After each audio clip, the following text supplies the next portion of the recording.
ভারত বাংলাদেশকে বন্ধু বলে দাবি করলেও সীমান্তে বিএসএফ, ভারতীয় সীমান্তরক্ষী বাহিনী একের পর এক নিরপরাধ বাংলাদেশি নাগরিককে গুলি করে হত্যা করছে। এর মধ্যে বেশিরভাগ নিহতরাই নিরস্ত্র এবং নিরপরাধ ছিলেন।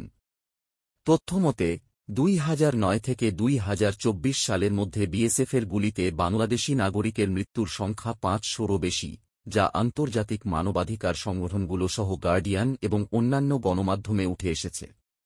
যুদ্ধ না হলেও দুই দেশের সীমান্তে প্রতিদিন চলতে থাকে বিএসএফের একতরফা গুলি। ভারতের সাথে সীমান্ত থাকা চীন, পাকিস্তান, নেপাল বা ভুটানের সঙ্গে সম্পর্কের তুলনায় বাংলাদেশের সীমান্তে এমন সহিংসতা রহস্যজনকভাবে বেশি। ভারতীয় সীমান্তরক্ষী বাহিনীর সদস্যরা এমন পরিস্থিতি তৈরি করছে যেখানে সীমান্তে মারণাস্ত্র ব্যবহার নিষিদ্ধ থাকার পরেও নিরপরাধ নাগরিকদের লক্ষ্য করে গুলি চালানো হচ্ছে। 2018 সালের এপ্রিল মাসে কুড়িগ্রামে বিএসএফের এক গুলিতে 14 বছর বয়সী এক শিশুর মৃত্যু ঘটেছিল, যিনি বাবা মায়ের সঙ্গে গরু আনতে যাচ্ছিলেন। এমনকি অভিযোগ ওঠে সেই বিএসএফ সদস্যরা মাতাল অবস্থায় ছিলেন।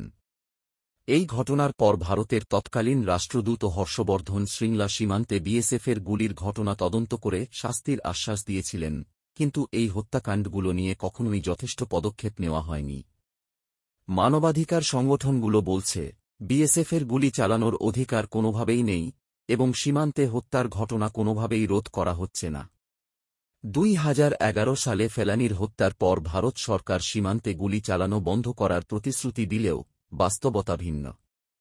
বিএসএফের গুলিতে আরও অনেক বাংলাদেশি প্রাণ হারিয়েছে। আরও শতাধিক বাংলাদেশি নিখোঁজ হয়ে গেছেন, অনেকেই নিয়মিত সীমান্তে নির্যাতনের শিকার হন। অথচ সীমান্ত হত্যার এই চলমান ঘটনাগুলোর বিরুদ্ধে বাংলাদেশের সরকার কখনোই ভারতের ওপর যথাযথ চাপ সৃষ্টি করতে পারেনি। হাসিনা সরকারের নতজানু ভারতনীতি ও রাজনৈতিক সম্পর্কের কারণে এই গুরুত্বপূর্ণ বিষয়টি যথাযথভাবে তুলে ধরা হয়নি।